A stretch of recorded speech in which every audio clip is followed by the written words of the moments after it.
A.R.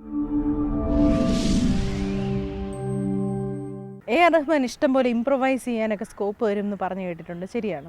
Improvise ചെയ്യാൻ അത് എല്ലാവരും സമ്മതിക്കാറില്ല കേട്ടോ.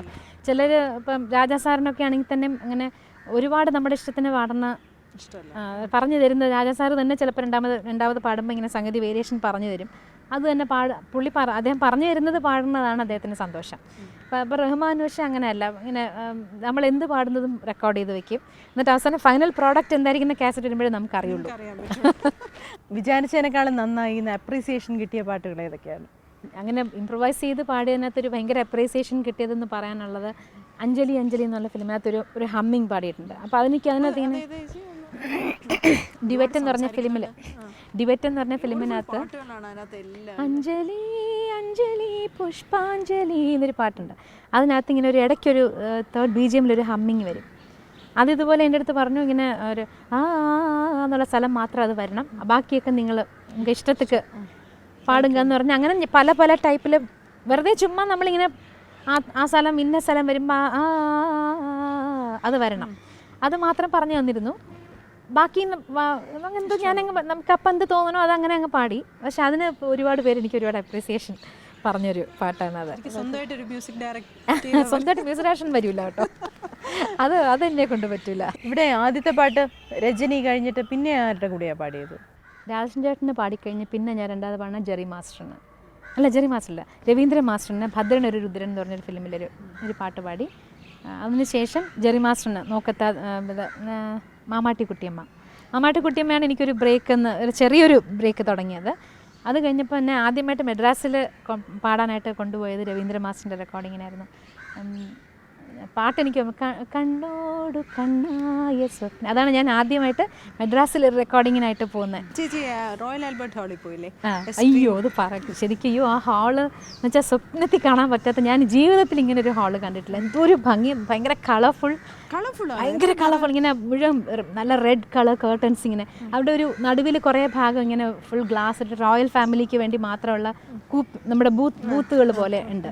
അത് ഓരോ ഫാമിലി ബുക്ക് ചെയ്തിരിക്കുന്നത് ഇങ്ങനെ വലുതാണ്. നടക്കാൻ കുറേ ഉണ്ട്. നമ്മളിങ്ങനെ നമുക്ക് ഓരോരുത്തർക്ക് ഡ്രസ്സിങ് റൂമൊക്കെ പ്രത്യേകമുണ്ട്.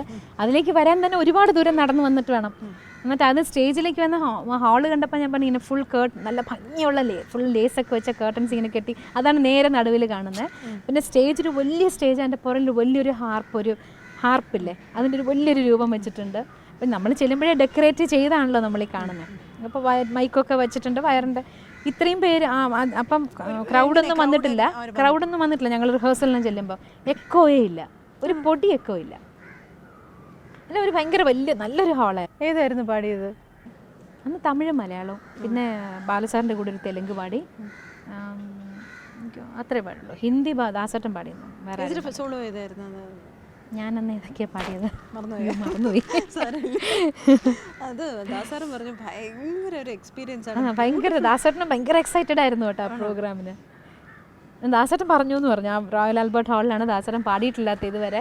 അതുകൊണ്ട് ഞാൻ അടുത്തൊരു പ്രോഗ്രാം രണ്ടിനി ചെയ്യുന്നെങ്കിൽ അവിടെ ചെയ്യണം എന്ന് പറഞ്ഞു. അങ്ങനെയാണ് അവർ ആ ഹാള് കിട്ടാനും ബുദ്ധിമുട്ടാണ്. വർഷത്തിൽ ഇവിടുന്ന് ശരിക്കും സൗത്ത് നിന്ന് ദാസേട്ടൻ പോകുന്നതിന് മുമ്പ് അവിടെ പോയി പെർഫോം ചെയ്തിരിക്കുന്ന ലതാജിയും പണ്ഡിറ്റ് രവിശങ്കർ സാറും മാത്രമേ ഉള്ളൂ, വേറെ ആരും പോയിട്ടില്ല. അപ്പം അതൊരു വലിയൊരു, പിന്നീട് യോഗ്യതയുള്ള 3 പേരും പോയി. യോഗ്യതയുണ്ടോ ഇല്ല എന്നുള്ളതല്ല, ഏതായാലും അങ്ങനെ ഒരു ഇത് കിട്ടി, ഒരു ഓപ്പർച്യൂണിറ്റി കിട്ടി എന്നുള്ളതാണ്. വലിയ സന്തോഷമായില്ലേ? ആ ഹാള് കണ്ട എനിക്കൊരു നല്ലൊരു ആൽബം ഒക്കെ തന്നു അവരതിൻ്റെ.